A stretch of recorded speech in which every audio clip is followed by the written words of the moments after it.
मी राजन सावरीकर आणि तुम्ही बघत आहात फिजिक्स कट्टा। आता आपण बघूया रेडिओ ॲक्टिव्हिटी। रेडिओ ॲक्टिव्हिटी म्हणजे एखाद्या हेवी एलिमेंटमधनं जर रेडिएशन्स बाहेर पडण्याची जी प्रोसेस असते, जी प्रक्रिया असते, त्या प्रक्रियेला आपण रेडिओ ॲक्टिव्हिटी असं म्हणतो।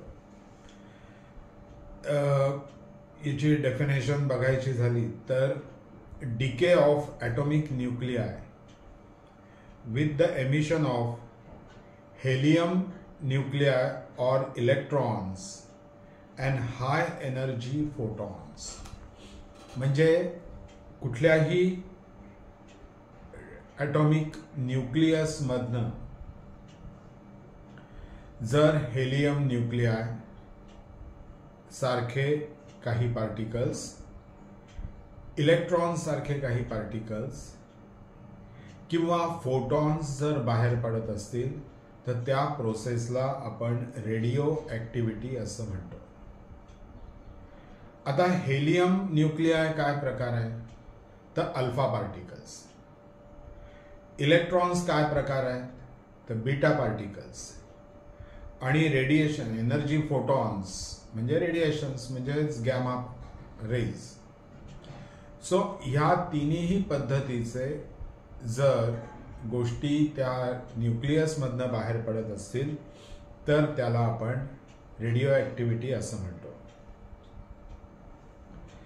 नॅचरल रेडिओ ॲक्टिव्हिटी म्हणजे काही पदार्थ, युरेनियम, थोरियम सारखे काही जे पदार्थ असतात किंवा एलिमेंट्स असतात ते ऑलरेडीच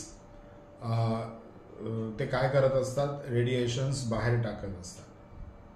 सो अशा पद्धतीने जे पदार्थ नॅचरली रेडिएशन्स बाहेर टाकतात त्यांना आपण नॅचरल रेडिओ ॲक्टिव्ह सबस्टन्स असं म्हणतो। आणि काही जे आहेत ते आयसोटोप्स तयार करून मग आपल्याला रेडिओ ॲक्टिव्हिटी त्याच्यामध्ये तयार करता येते, आर्टिफिशियली तयार करता येते, त्याला आर्टिफिशियल रेडिओ ॲक्टिव्हिटी असं आपण म्हणतो।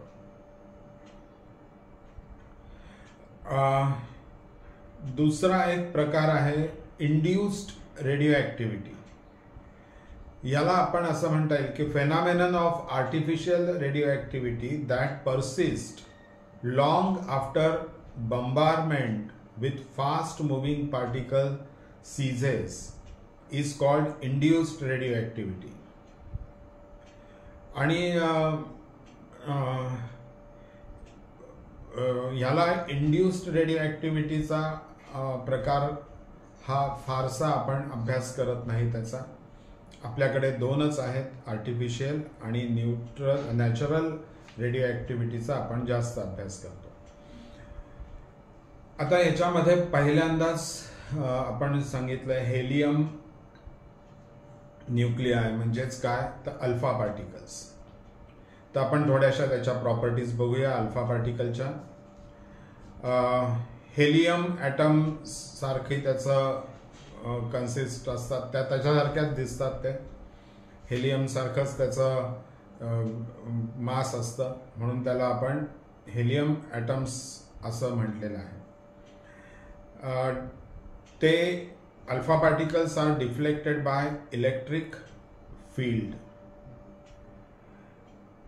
दे are deflected by magnetic field. म्हणजे ते इलेक्ट्रिक फील्डनी डिफ्लेक्ट होतात, मॅग्नेटिक फील्डनी डिफ्लेक्ट होतात। पॉझिटिव्ह चार्ज असतो त्यांच्यावर 3.2 × 10⁻⁻19 कुलम एवढा पॉझिटिव्ह चार्ज असतो।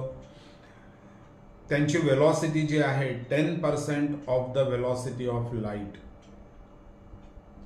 फोटोग्राफिक प्लेटला ते अफेक्ट करतात आणि absorbed by thin foil, they are absorbed by thin foil। त्याच्यानंतर they cause fluorescence, they get scattered by thin foil। So ह्या काही प्रॉपर्टीज त्याच्या लक्षात ठेवाव्या लागतात। दुसरा आहे beta particles, beta raise, beta particles consist of electrons deflected by electric field, they are deflected by magnetic field also। त्यांच्यावर negative charge असतो आणि तो असतो 1.6 into 10 to the power minus 19 coulomb एवढा. Velocity up to 90% of the velocity of light. आणि हे पण affect करतात फोटोग्राफिक प्लेटला. पेनिट्रेटिंग पॉवर ही 1000 times more than alpha particles असते. नंतर गॅमा रेज ह्या शॉर्ट वेवलेंथ असणारे रेज असतात. They are not deflected by electric field, they are not deflected by magnetic field. They carry no charge. They move with the speed of light. They affect the photographic plate. Penetrating power is about 100 times more than the beta rays. आता हे झालं कुठल्याही radioactive substance मधनं बाहेर पडणारे substances आणि त्याच्याविषयीची माहिती.